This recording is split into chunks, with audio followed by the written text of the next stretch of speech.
O mundo de uma aldeia africana não é só um mundo de vivos, é um mundo de vivos e de todos os seus ancestrais que veio anteriormente. Há reminiscências, nós temos isso presente na nossa sociedade, no Brasil. Quando se verte exatamente um pouco de pinga para o santo, não é para o santo, é para os nossos ancestrais.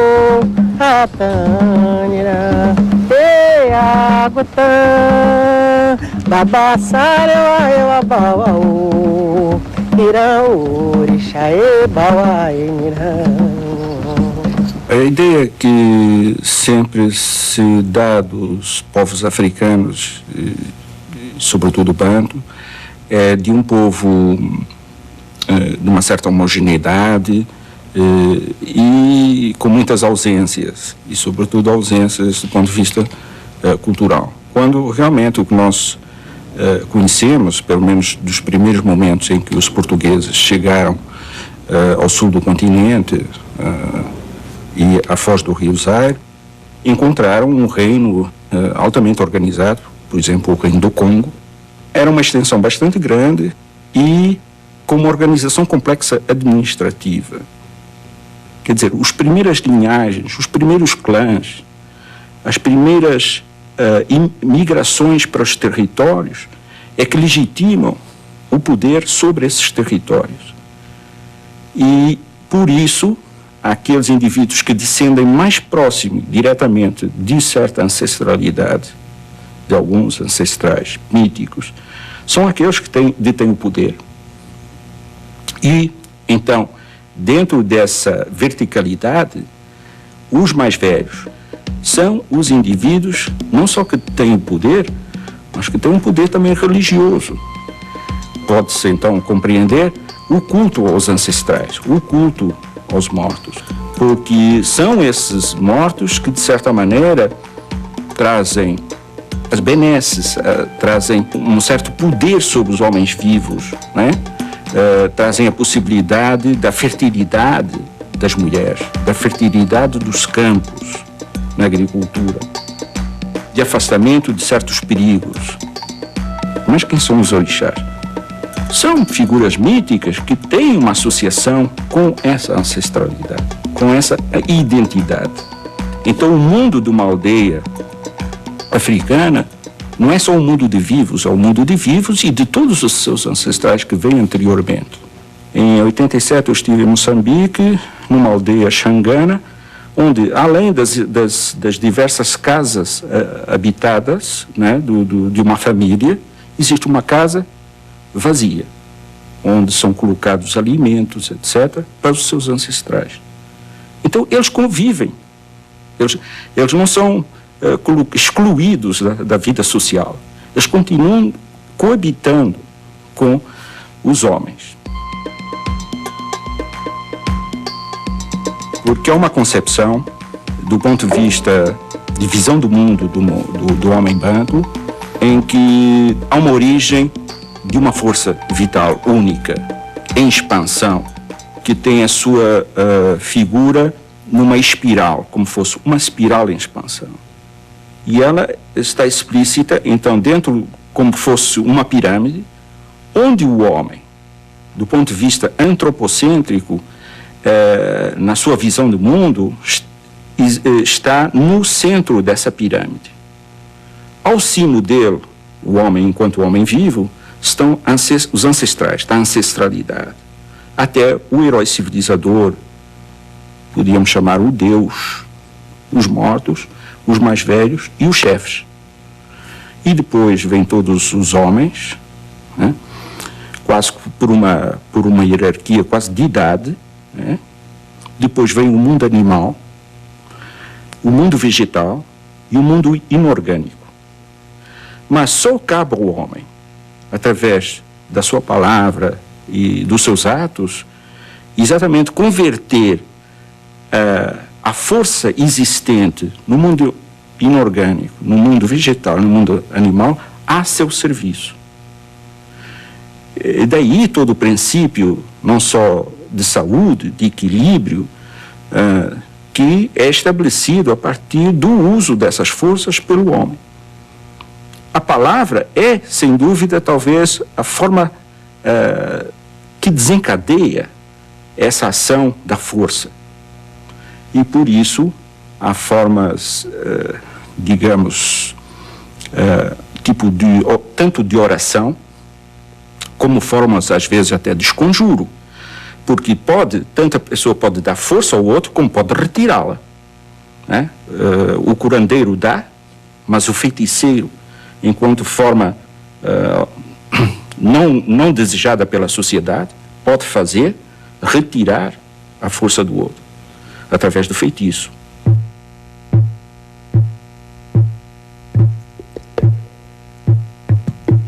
Então, os curandeiros, eles são procurados não só para a cura, através de manipulação de vegetais que podem repor as forças dos indivíduos que as perderam, mas também para criar determinados objetos materiais que são suporte dessa força e que, de certa maneira, vão prevenir o indivíduo portador desse objeto para que não seja atingido pelo mal exterior.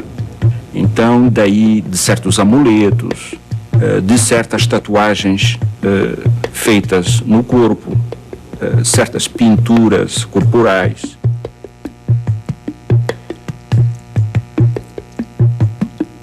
Isso não retira a dimensão também estética do belo. Claro que as coisas se decoram também artisticamente. O homem africano, bantu, não é prisioneiro deste mundo só de conflitos. Ao contrário, há sempre uma manifestação, e eu acho que é uma das grandes heranças que se traz da África, é exatamente dimensões da dança, dimensões da música, e incorporação, muitas das coisas, até do ponto de vista linguístico, né? Talvez linguisticamente, então, mais do que qualquer outra, nós encontramos, e foi isso que me espantou sempre, foi reencontrar uma quantidade de vocábulos de um léxico enorme, né? Que talvez ainda não esteja completamente estudado, do nosso cotidiano, e que tem origens africanas. Eu diria mesmo, principalmente bantu. Enfim, não só do ponto de vista linguístico, mas às vezes até gestual, né? Que acompanha determinados comportamentos de pôr a mão na cabeça, de muxoxo, de estabelecer uma coisa desagradável através dos lábios, de expressar determinados sentimentos, que as pessoas reproduzem isso cotidianamente sem saber que é uma contribuição cultural africana, bantu. Não só bantu, claro. Eu acho que, do ponto de vista iorubá, este aporte, esta contribuição linguística, ela ficou estabelecida, sobretudo, a partir da liturgia dos cerimoniais religiosos afro-brasileiros, candomblé.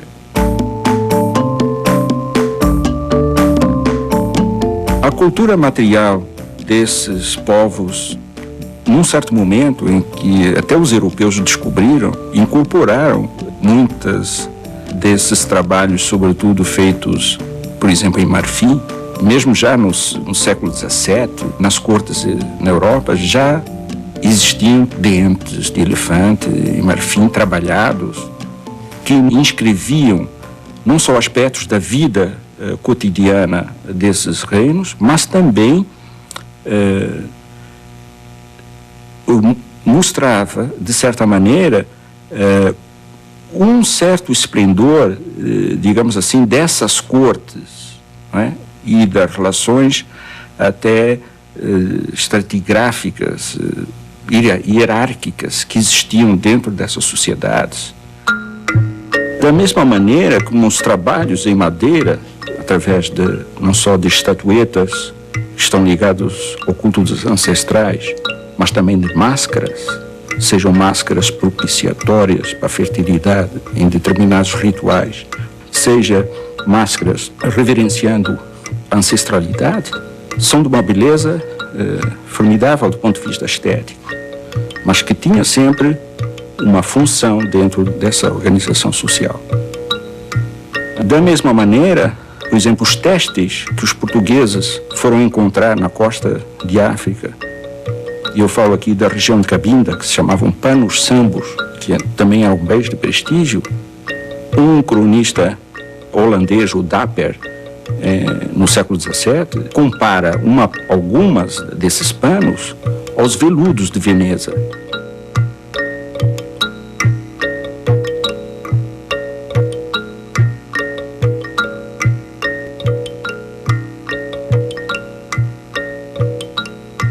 Também, dentro de certas linhagens africanas, exatamente os clãs que dominavam a tecnologia, a metalurgia, a tecnologia do ferro, não só para o fabrico de armas, mas também de objetos ligados à agricultura,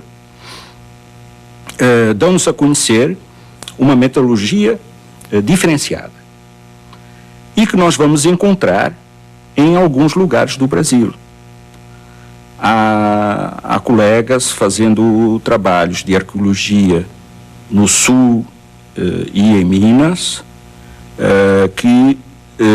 trabalhos de arqueologia que estão identificando certos fornos que não são fornos feitos pelos europeus, são fornos feitos pelos africanos que trouxeram um conhecimento também tecnológico ligado à metalurgia para o Brasil. Da mesma maneira, na costa ocidental da África, pequenos pesos em ouro, né? Porque há muito tempo que se trabalhava o ouro e há muito tempo caravanas, sobretudo árabes, que vinham do norte da África, vinham comprar ouro. Os próprios europeus encontraram também formas de urbanização já complexas. O reino do Luango, Banza Luango, que é a capital do reino do Luango, ou Banza Congo, que é a capital do reino do Congo, ou no Benin, capital do reino do Benin, mostra-nos uma forma complexa de urbanização, onde muita gente, quer dizer, da casa dos milhares, habitavam essas pequenas capitais, onde, evidentemente, se urbanizavam talvez em função do rei, né, e todo o aparato administrativo, né, e das famílias extensas, clânicas, que compunham exatamente as chefias desses reinos. Isso dá-nos a conhecer realmente uma África que não tem nada com aquela do tempo da escravatura, de um mundo de ausência de vestuário, ou seja, de um mundo etnocêntrico eurocêntrico, e que exclui exatamente algum ponto de civilização.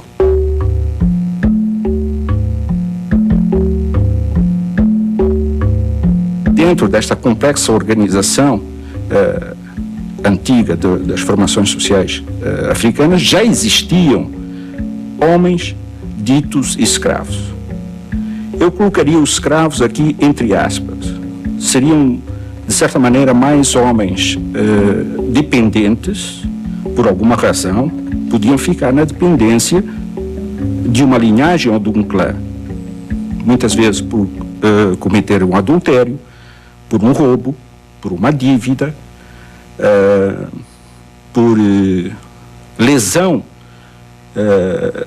por morte até de alguém dentro de uma linhagem estrangeira, estranha. Isso podia levar, então, à possibilidade de um indivíduo ficar dependente até ser cobrada essa dívida pela linhagem que lograva fazer esse homem dependente. Depois havia uma segunda categoria de homens que realmente podiam ser cativos em guerras entre vizinhos. E esses homens cativos, esses sim, podiam ser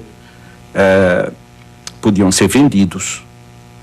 Vendidos aqui, no começo também, eu colocaria entre aspas, porque as formas de economia destas sociedades eram diferentes da Europa. Vendidos era a troca desses homens por bens de prestígio.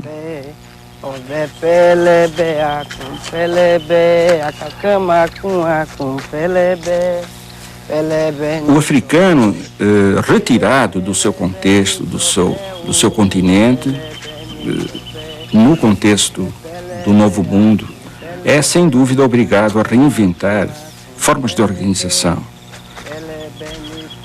formas de adaptação. Estabelecer uma relação, por exemplo, entre o mundo natural africano e o mundo natural agora nas Américas. Sem dúvida o que nós temos é uma herança, mas uma herança que foi transformada no mundo agora brasileiro. É dizer, um escravo, no momento em que é retirado da África, no novo contexto, ele corta as ligações com os sistemas de parentesco próprios da sua sociedade, da sua ancestralidade, e é obrigado a reconverter isso numa nova família, num novo contexto territorial, confinado em determinados territórios pequenos, a não ser quando ele foge e forma os quilombos, a trazer aquilo, o mundo religioso que era amplo, cada orixá no mundo iorubá ou cada inquice no mundo banto, tem um local territorial, digamos assim, e neste momento é trazido para o Brasil e tem que coexistir num espaço delimitado e pequeno, que é transformado num terreiro. Ao mesmo tempo, é muito interessante que por exemplo, a linha Angola-Congo religiosa vá pedir autorização aos espíritos da terra, que não é sua, para se instalarem. Muitas vezes pode-se interpretar isso, por exemplo, o culto do caboclo, ou seja, pedir ao indígena autorização para se instalar no mundo que não é deles. Ele sempre busca, por mais infortúnio que traga através desse momento que é a escravidão, ele tenta recuperar esse equilíbrio, ele tenta recuperar as forças que ainda existem nele e em reconvertê-las em alguma coisa de positivo para ele. E eu acho que exatamente esta ideia que se dizer dar a volta por cima é alguma coisa muito africana. No fundo, é a dimensão até estética da espiral, que é a força em expansão, reconverter esse mundo para um mundo agora com uma dinâmica própria, com uma especificidade própria, que é o mundo brasileiro.